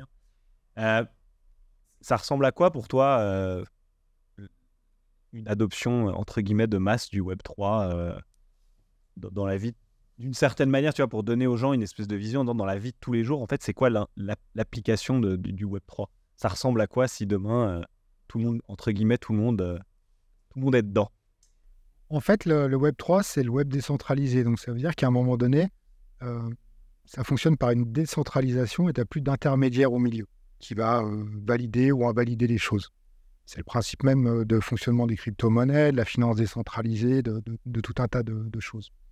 Il y a des dimensions contractuelles, les smart contracts, aujourd'hui, qui te permettent en fait de générer des accords entre deux personnes, et ces contrats s'exécutent à un certain moment donné, sans qu'il y ait besoin de la validation d'un notaire ou d'un tiers de confiance, etc. Légalement, c'est très compliqué aujourd'hui, parce qu'une fois de plus, la technologie va plus vite que la régulation, que le légal, donc on n'en est pas là. Mais sur la question de l'évolution, voire même de la révolution, je pense qu'un monde où il y a beaucoup de Web3 et il est utilisé, c'est un monde où on ne s'en rend pas compte. Parce que ça voudra dire que l'interfaçage des choses est suffisamment fluide et suffisamment accessible pour qu'on puisse utiliser des applications ou avoir des applicatifs où on ne se rend pas compte qu'on utilise le Web3. Je m'explique. Il y a encore quelques temps, toujours le cas d'ailleurs, si tu achetais des crypto-monnaies, en acquérir d'une certaine manière, les stocker, etc., selon la méthode vraiment décentralisée, c'est-à-dire sans passer par un intermédiaire de confiance comme une plateforme comme Coinbase, par exemple, qui va te permettre d'acheter des crypto-monnaies, faut être un peu débrouillé sur l'aspect technique, l'aspect geek, etc. Et c'est vraiment pas à la portée de tout le monde. Vraiment se mettre dedans, pas se tromper, etc. Tu te trompes d'une lettre dans l'adresse, tes fonds sont perdus. Enfin, c'est un truc, c'est très compliqué. Et je pense que l'interfaçage de tout ça peut favoriser l'adoption. Exemple, en parallèle avec l'Internet, aujourd'hui, tout le monde se sert d'Internet. Il y a peu de gens qui savent comment ça fonctionne. On parle de cloud, par exemple, les Voilà. gens, ils comprennent pas ce que ça veut dire. Le protocole HTTP, personne est au fait sur comment ça fonctionne pour échanger des données, les paquets, les machins, les réseaux, etc. Donc, je pense que c'est on va dire, un monde fluide dans son usage, dans son applicatif. Et après, il y a beaucoup de choses à imaginer, à penser sur le format, le rapport aussi de la légalité, de la régulation. Aujourd'hui, c'est encore tôt pour imaginer tout ça, mais je suis persuadé que c'est comme la bulle Internet que tu décrivais. On observe les mêmes mécaniques. Avant la bulle de la blockchain des cryptos, qui vient d'éclater, là, concrètement, avec plusieurs événements à la suite. Mais avant cette bulle-là, moi, je suis allé dans pas mal d'événements, de conventions, etc. Et il y avait un peu le même style de personnes que tu voyais fin des années 90. Alors, à l'époque, je ne faisais pas des conventions liées à Internet, j'étais à peine trop jeune. Mais il y avait des gens qui arrivaient avec des projets un peu foutraques, des choses un peu fantasques, des applicatifs bizarres, etc. Et puis, des gens qui levaient beaucoup d'argent juste en mettant peut-être un nom ou un .com dans le nom de leur boîte, etc. Tout d'un coup, ils levaient de l'argent, etc. Et là, tu observais un peu les mêmes choses dans la blockchain. Tout à coup, deux, trois coups durs, des plateformes qui s'effondrent, le scandale FTX, etc. Tout le monde, tout à coup, qui prend peur, on retire les actifs, les cours s'effondrent en crypto. Du coup, il y a des conséquences en finance décentralisée, des projets qui se cassent la figure, des financements qui se coupent. Et là, tu as une forme, quelque part, d'assainissement, où tu as plein de projets fantasques qui disparaissent, tu as plein de voiles qui sont levées sur des escroqueries. Et puis, tu as le Web3 Connect à Genève qui est complet, avec des gens, et qui est complet, c'est pas rien, parce que c'est un billet d'entrée qui est quand même assez élevé. Hein. On parle de 300 francs au minimum pour la journée. Donc, c'est pas les plus chers des conférences, mais c'est quand même conséquent. La demande est là, quoi. Et la demande est là, les gens viennent. De venir. Et puis, il y a des gens qui construisent des trucs, puis il y a des gens qui prennent la parole, qui sont dans le dur de la construction de ces choses-là, et qui avancent, en fait. Qui avancent et qui continuent de lever des fonds. Alors, peut-être moins d'argent qu'avant, mais il y a des applicatifs qui se mettent en place, il y a des choses concrètes qui sont éditées, qui sortent, etc. Et ça continue d'avancer. Est-ce que dans 5 ans, est-ce que dans 10 ans, on aura fait ce step où il y aura plein d'applicatifs qui seront en place? C'est dur de le dire.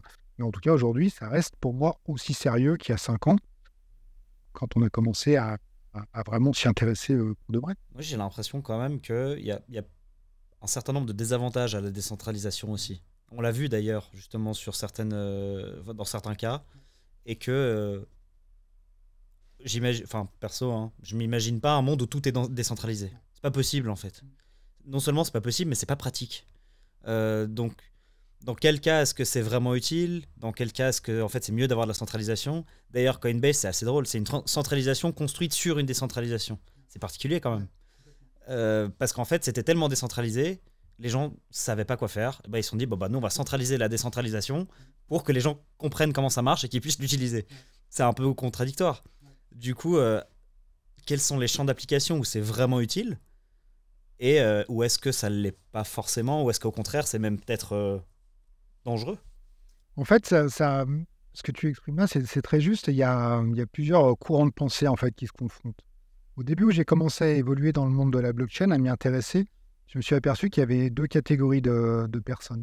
Il y avait, si je résume vraiment de manière très binaire, il y avait d'un côté des gens qui étaient là pour changer le monde et des gens qui étaient là pour s'en mettre plein les poches. C'était un peu les deux courants de pensée. J'exagère le trait, hein. Mais à partir de là, en fait, il y a des courants de pensée extrêmement différents. Et puis, il y a des gens qui pensent que dans un monde idéal, tout peut être décentralisé et puis que ça peut ramener du pouvoir aux individus. Et puis, ça peut écarter certains intermédiaires qui ne sont pas toujours bienfaisants ou bien intentionnés. Et ça ramène quelque part de la transparence, ça ramène des choses qui sont propres à peut-être une vie parfois meilleure en société. Ça, c'est le premier. Et puis de l'autre côté, comme tu le dis, ça peut amener à comment dire, des abus, des excès, des choses un peu étranges, des choses parfois illégales. On assimile parfois souvent les crypto-monnaies à de l'argent sale ou à de l'argent qui est utilisé à mauvais escient. Ça, c'est un débat qui est très complexe parce que il y a plein de choses qui sont mal comprises sur ces sujets-là. Mais effectivement, je pense qu'il y a des applicatifs qui sont intéressants. Les applicatifs, pour moi, les plus intéressants sont ceux où ça va ramener de la transparence et du pouvoir aux individus. Au-delà de ça, voilà, la question de est-ce que demain, il faut utiliser des monnaies décentralisées complètement, des crypto-monnaies, parce que c'est encore différent des monnaies d'État qui peuvent être des monnaies digitales, qui peuvent être digitalisées, c'est encore différent, c'est un autre débat, mais des protocoles complètement décentralisés, est-ce qu'il faut qu'on utilise ça? C'est dur de dire. Est-ce qu'il faut qu'on utilise que ça? Ça, c'est encore une autre question. Est-ce qu'on peut vivre dans un monde qui est totalement décentralisé? Là, j'ai peur de pas avoir... Je ne sais pas si vous avez 1 heure et demie de bon. Mais, non, mais c'est vrai que... J'ai peur de ne pas avoir la réponse. En revanche, si tu reprends le white paper de Bitcoin, par exemple, la façon dont ça a été pensé, imaginé, etc., pour moi, Tu l'as lu? C'est du génie. Ouais, je l'ai lu, ouais. Je l'ai lu. Je l'ai lu il y a longtemps, parce que je voulais comprendre les choses, etc. Et puis surtout, je me le suis fait expliquer, parce que j'ai eu la chance, quand on a lancé en fait avec Vincent la première formation dédiée à la blockchain en Suisse, avec Créa, le SIG certifié en stratégie blockchain, j'ai eu la chance de pouvoir rencontrer des gens qui avaient construit l'écosystème, très actifs dans l'écosystème, et qui le sont toujours aujourd'hui, qui sont des sommités dans ce domaine-là. J'ai la chance de pouvoir les côtoyer, et j'ai pu me faire expliquer des choses. Mais je pense que c'est pas pareil que tu lis mais avec une petite connaissance, tu dis ok, je comprends le principe, mais d'avoir quelqu'un qui t'explique, tu vois, genre des trucs de nouveau, c'est pas ton métier, c'est pas le bien non plus, et d'avoir des gens qui t'expliquent, ça doit être assez ouais, c'est intéressant. Assez intéressant, comme t'as atteint un niveau la formation, hein, mais t'as atteint un niveau beaucoup plus poussé, ça doit être vachement intéressant. Et puis tu vois des choses aussi concrètes qui sont construites. Des gens qui vivent, alors ils vivent pas forcément dans la même réalité que toi, parce qu'ils travaillent sur des projets très importants avec beaucoup d'argent qui a été levé, etc. Des développeurs aux quatre coins du monde. On parle souvent de travail en remote. Ça, c'est vraiment la question, machin télétravail. Il y a des structures qui travaillent comme ça depuis des années. C'est impressionnant. Puis c'est aux quatre coins du monde. Hein. C'est pas à l'autre bout du canton. Et c'est vraiment hyper intéressant de voir comment ces choses-là se construisent et avancent, et de pouvoir toucher un peu du concret là-dessus. Et je me mets forcément à la place voilà, des gens qui n'ont pas creusé ces sujets-là, etc., et qui doivent se dire à un moment donné, mais est-ce qu'on a besoin de ça? Qu'est-ce que ça va changer à mon quotidien? C'est quoi l'intérêt? Le débat de l'empreinte carbone, de la décentralisation, qui est une vraie question aujourd'hui, la consommation d'énergie. Qui est à mon sens le plus gros frein aujourd'hui à son développement. Qui a qui a un frein important, mais là aussi, après, tu vas le mettre dans une balance de est-ce que si c'est vraiment important pour la société, est-ce que ça vaut pas le coup, du coup, d'avoir cette empreinte-là et puis de société ailleurs, effectivement. C'est des questions. Moi, j'ai pas les réponses aujourd'hui là-dessus, mais voilà, ça pose beaucoup de questions. Ouais. Nous, ce qu'on a fait avec la formation, c'était d'essayer d'accompagner des personnes et des professionnels, ce qu'on fait aujourd'hui encore, nous faisons ces formations-là, on a une formation Web3 aujourd'hui, c'est d'accompagner les gens pour essayer de distinguer, de saisir des opportunités. On a eu à un moment donné des structures, des institutions qui avaient des problèmes de stockage de données. Ils sont venus nous voir en disant, voilà, comment on fait pour stocker des données aujourd'hui et qu'elles soient infalsifiables dans la durée, qu'elles soient sécurisées, etc. Là, tu as des protocoles, tout le monde exceptionnel, Ethereum, par exemple, qui va te permettre de stocker de la data, de la rendre infalsifiable, de la stocker dans des blocs, et puis de pouvoir stocker des données sensibles, des cryptographiées. Voilà, grâce à Ethereum ou à un protocole, quoi. Là, les gens disent, ah ouais. Parce que là, si on avait la solution avec tel intermédiaire ou tel cloud, etc. et tout, je dis, ah, les branches la prise, ton cloud ou ton intermédiaire, il n'est pas fiable pour X ou Y raison. Mets tout ça dans des balances après, évidemment. Mais là, on est très loin sur des notions technologiques. Mais c'est passionnant. Hein. Ouais, parce qu'on réfléchissait un petit peu au champ de l'applicable du particulier, disons. Hein. Et Alex, tu peux peut-être nous parler de ton Non, petit mais exemple oui. de pizza. Non, alors, en fait, mon exemple de pizza, on a Que- parlé de que pizza avant. j'adore. Non, en fait, pourquoi moi je trouve toujours intéressant parce que de nouveau, moi je me suis intéressé un peu à tout ça, donc je suis loin d'être un expert, mais du coup, tu as des gens qui se sont pas du tout intéressés, puis du coup, moi je connais un tout petit peu. Des fois, c'est assez compliqué, tu vois. Par exemple, là, on dit Web3, j'essaie toujours de dire, tu vois, par exemple, ce serait ça. Tu vas puis te donner un peu des exemples. Puis on parlait avec Max à un moment donné, il y avait de nouveau cette espèce d'un peu bulle NFT où moi je me suis pas mal mis dedans, j'ai pas mal regardé et tout. Puis il y a pas mal de gens qui me disaient, mais attends, tu vois, c'était quoi, clic droit, save as, tu vois, genre en gros, tu peux faire un duplicate de la photo, c'est pas un problème, machin. Pourquoi les NFT, c'est quoi le truc? Et je cherchais des exemples concrets de comment les gens peuvent l'utiliser. Et puis forcément, en marketing, vu qu'on est dedans, j'essaie de trouver des exemples qui sont parlants aux gens en disant, mais tu vois, en gros, voilà comment ça pourrait être utilisé. Et puis il y avait cet exemple que je trouvais assez cool de Gary Vaynerchuk, tu vois, qui donnait l'exemple en disant, tu vois, une pizzeria qui crée un NFT, donc on va dire une image infalsifiable, pour faire très simple, qui crée un NFT et qui dit, voilà, avec ce NFT-là, vous avez pizza à vie, autant de fois vous voulez, et je vous le vends 1000 francs. Quelqu'un achète ça, toi, Fred, t'achètes ce truc à 1000 francs, tu dis c'est trop cool, déjà ça fait de la pub, tu vois, ça fait un peu de buzz autour. Et ensuite tu dis, voilà, moi je sais pas, je vais déménager, j'en ai plus besoin. Tu vas le revendre à 1200. La pizzeria, elle va continuer à toucher des royalties. Le mec, il va le revendre à 1500, à 2000, à 10 000, à 15 000.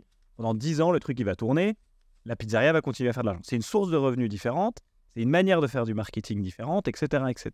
Et c'était pour moi un bon exemple de dire, mais tu vois, en fait, c'est une technologie qui paraît un peu bizarre et tout, mais qui a des applications concrètes pour, je dirais, voilà, pour une pizzeria, je sais pas, tu vois, chez le coiffeur, pour plein de choses, en fait. Et on en discutait avant de venir, c'est assez dur de trouver aujourd'hui des exemples, parce que ça reste quand même, entre guillemets, nouveau.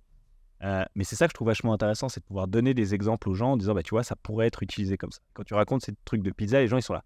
Ah ouais, ok, je vois, c'est pas juste une image d'un chat, tu vois, qui bien sûr. clique sur ton truc. C'est pour moi, le NFT, alors au même titre chose sur la blockchain, c'est une révolution. On parlait tout à l'heure du bien numérique et du bien physique. Donc la pizza, on se la partage. On est très pizza. Hein. On se la partage. On mange, après ça m'a changé à la fin. Attends, on mange chacun une part de pizza, etc. On a une photo d'une pizza, on veut se la partager, on s'envoie une copie.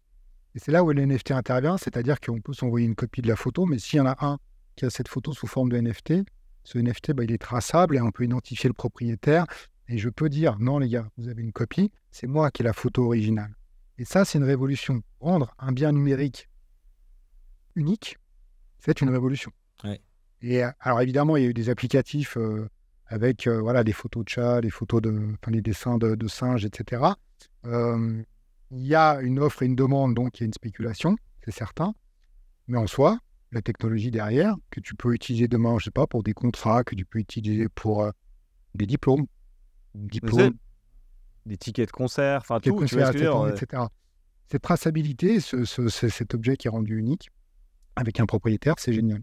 Moi, je trouve que c'est une innovation majeure dans le monde numérique. Et ça va être vraiment pour moi, au niveau du consommateur, de la personne finale, l'application peut-être la plus concrète que quelqu'un puisse avoir. C'est je possède vraiment ce truc-là. C'est toujours un peu dur conceptuellement, je pense, de se le dire parce qu'on c'est pas physique, on l'a pas dans les mains. Mais de pouvoir se dire, le ticket de concert, c'est un bon exemple. J'ai ce ticket de concert-là, il n'est pas falsifiable. Et donc, quand on revend des tickets de concert sur Internet, on a toujours un peu peur d'acheter des faux, d'acheter des trucs. Moi, ça m'est arrivé 2-3 fois, d'acheter des billets sur Internet, de débarquer devant la porte et qu'on me dise, monsieur, désolé, c'est un faux. Et je dis, je fais quoi maintenant? Désolé, rien, tu peux rien faire. Vous rentrez chez vous. On était c'est horrible. grâce à Jennifer, d'ailleurs, on lui fait un petit big up.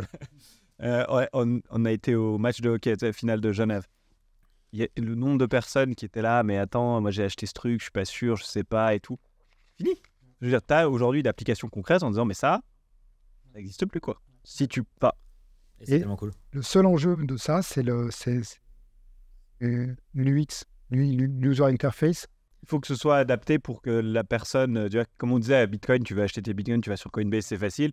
Pour que l'interface, la personne, entre guillemets, lambda, moi, pour dire, je veux faire en sorte de checker mon billet, savoir si c'est un vrai, d'en acheter un et que ce soit vérifié, etc. On n'y est pas encore, mais ça va. On y est, entre guillemets. Tu vois, c'est juste une question d'adoption et une question de un ou deux players qui sortent et qui disent, bah voilà, on devient la référence pour ça. Après, je me mets à la place des gens qui sont à l'extérieur de tous ces sujets-là. Je crois que le premier identifiable comme un NFT, c'était les CryptoKitties. Et c'était fin 2017, début 2018, je crois. Donc, c'était des chats. Donc, tu achetais des chats. Avec les petits arcs-en-ciel et tout. Tu les nourrissais, machin, etc. Et puis, tu avais des chats qui se revendaient à 20, 30, 40 000 $. C'était avant un des premiers booms du Bitcoin, enfin, une des premières vagues importantes du Bitcoin. Il y avait tellement de transactions, ça avait ralenti le réseau Ethereum, c'était sur Ethereum à l'époque, et t'expliquais aux gens à l'extérieur, je me rappelle, on faisait les premières conférences et les premiers ateliers autour de la blockchain dans certaines boîtes, on expliquait qu'il y avait des chats virtuels qui se vendaient à 30 000 $. Le mec de chez Pictet qui se raconte. Le monde, il va dans quelle direction? C'était clair, c'était ça, les gens te regardaient, ils disaient, mais pourquoi on en est là? Parce qu'il y a des chats qui se vendent à 30, 40 000 $, etc. Tu les nourris, tu les habilles, tu les machins.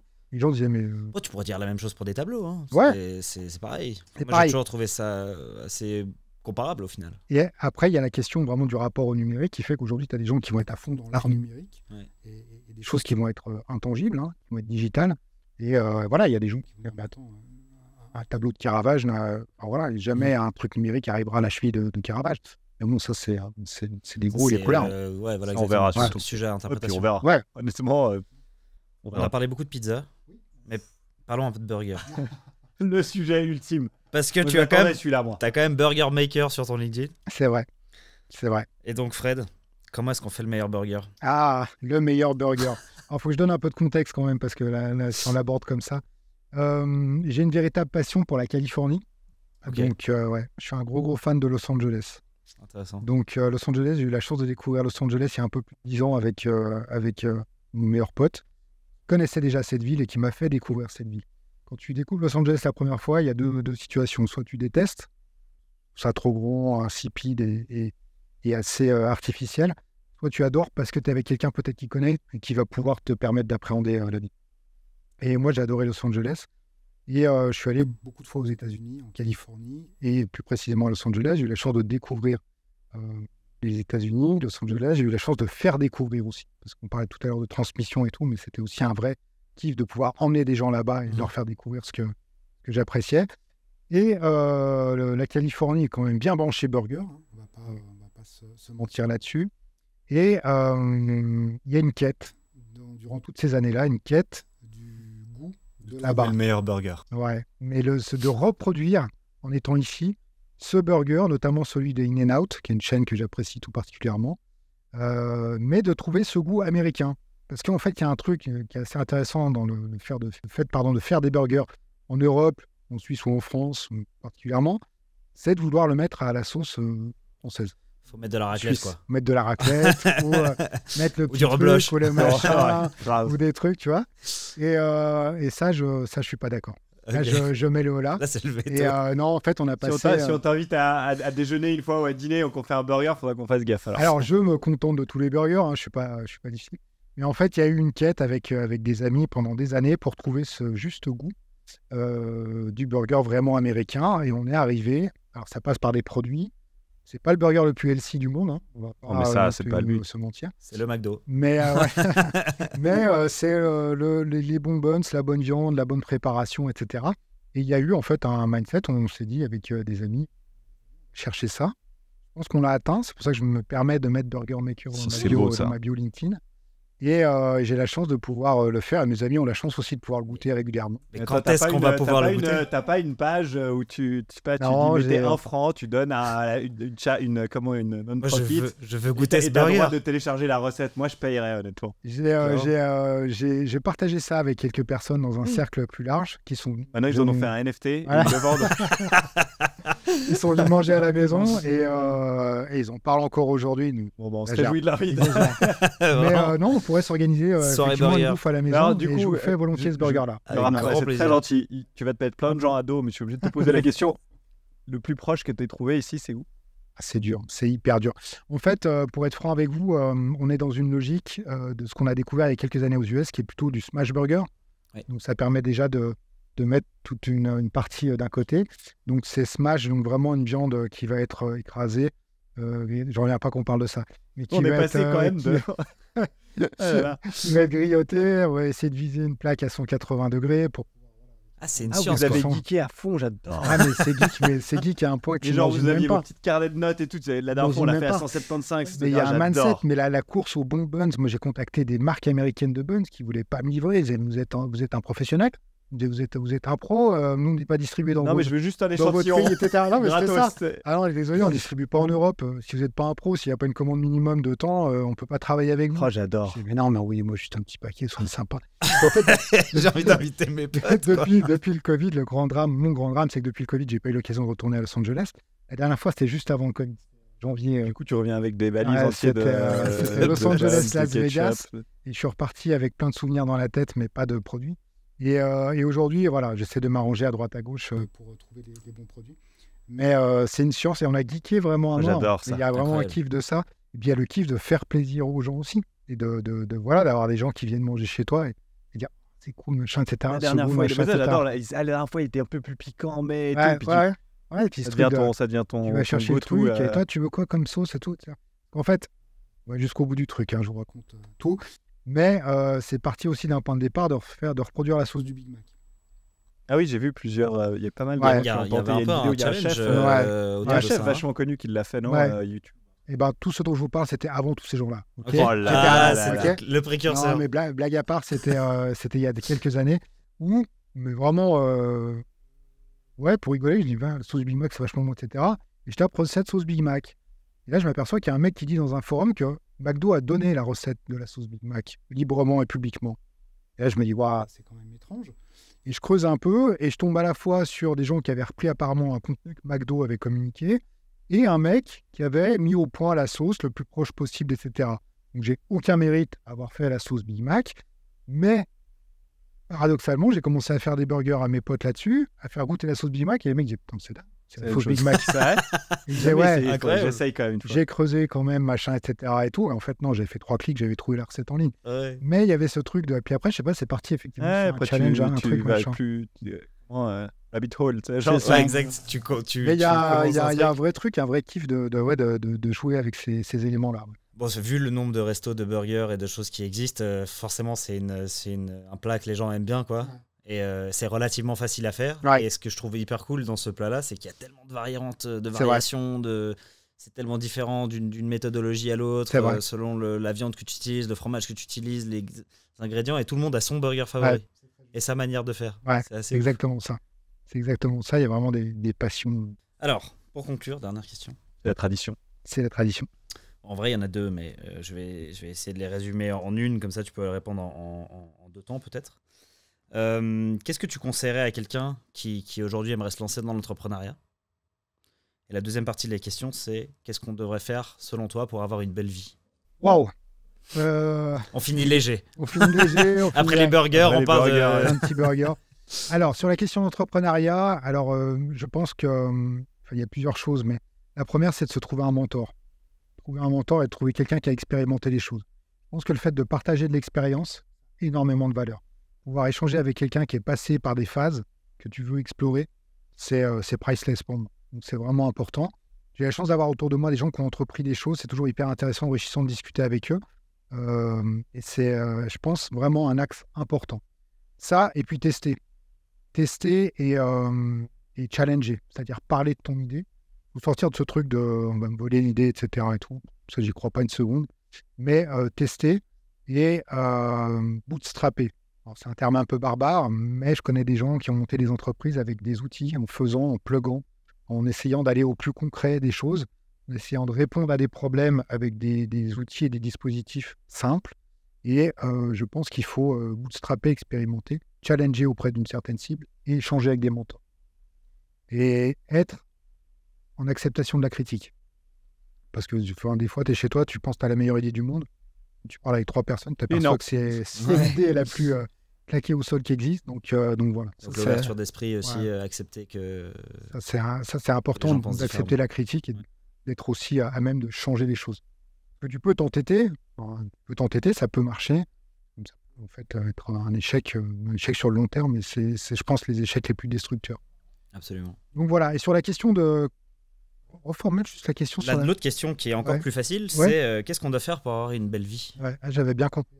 Qu'est-ce qu'on doit faire pour avoir une belle vie? Selon Fred. Alors selon moi, je pense pas être un bon exemple là-dessus parce que je m'attache pas à avoir une belle vie, je m'attache à manger des bons burgers. Voilà. Et avoir une vie qui me passionne en fait. Est-ce que c'est une belle vie? Je sais pas, mais je pense que trouver un équilibre, c'est important. Je pense que se lever tous les matins en ayant envie de faire ce qu'on fait, c'est important. Ça, c'est pour moi synonyme de belle vie.